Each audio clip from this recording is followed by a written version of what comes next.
আমাদের দেশে বিভিন্ন ফুলের পাশাপাশি কাঞ্চন ফুল অন্যতম সৌন্দর্যের আধার। দেশে প্রধানত রক্তকাঞ্চন, দেবকাঞ্চন ও শ্বেতকাঞ্চন এই ৩ ধরনের ফুল ফোটে। শ্বেতকাঞ্চন ফুলটি সংস্কৃত ভাষায় শিবমল্লী নামে পরিচিত।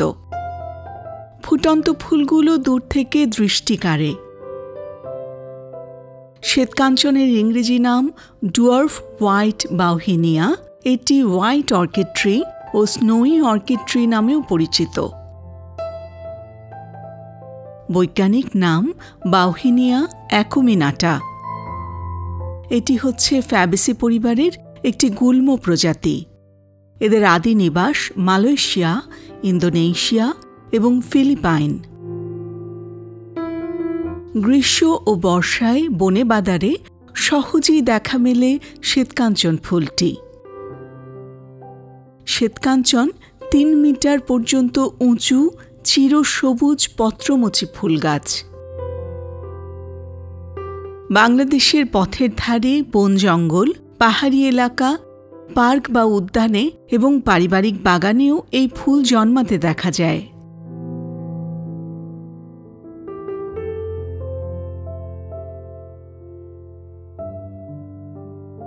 প্রায় সারা বছরই শ্বেতকাঞ্চন ফুল ফুটতে থাকে, তবে বর্ষাকালে এ ফুলের শোভা বেশি চোখে পড়ে।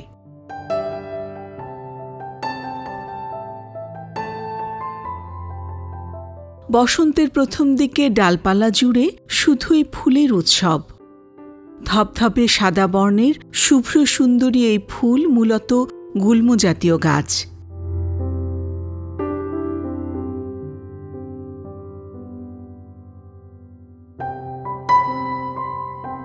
তবে কখনো কখনো একটু বড়ও হতে পারে।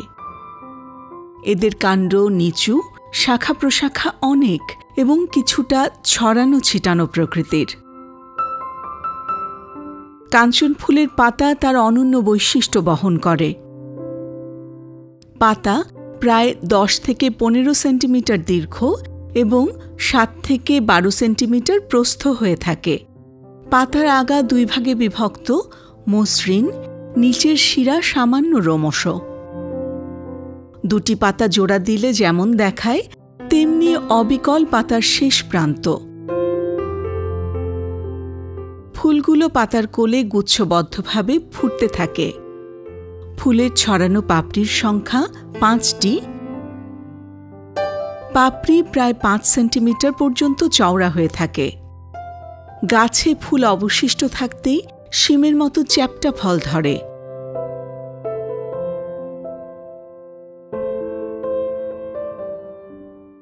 ফলগুলো একসময় শুকিয়ে গিয়ে আপনা আপনিই ফেটে যায়, তখন বীজগুলো ছড়িয়ে পড়ে।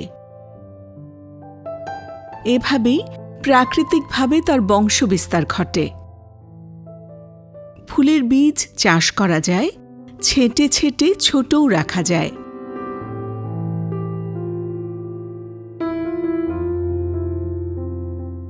সাদা কাঞ্চন শুধু দেখতেই সুন্দর নয়, গাছটি ঔষধি গুণেও অনন্য।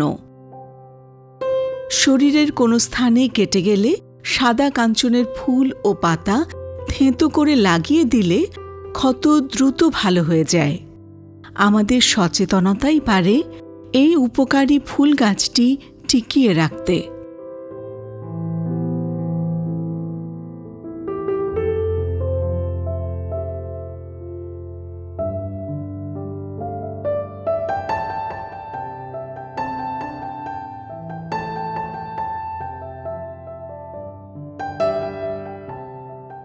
প্রিয় দর্শক, আমাদের ভিডিওটি যদি আপনাদের ভালো লেগে থাকে তাহলে আমাদের চ্যানেলটি সাবস্ক্রাইব করুন এবং লাইক, কমেন্ট, শেয়ার করে প্রকৃতি কথার সাথেই থাকুন।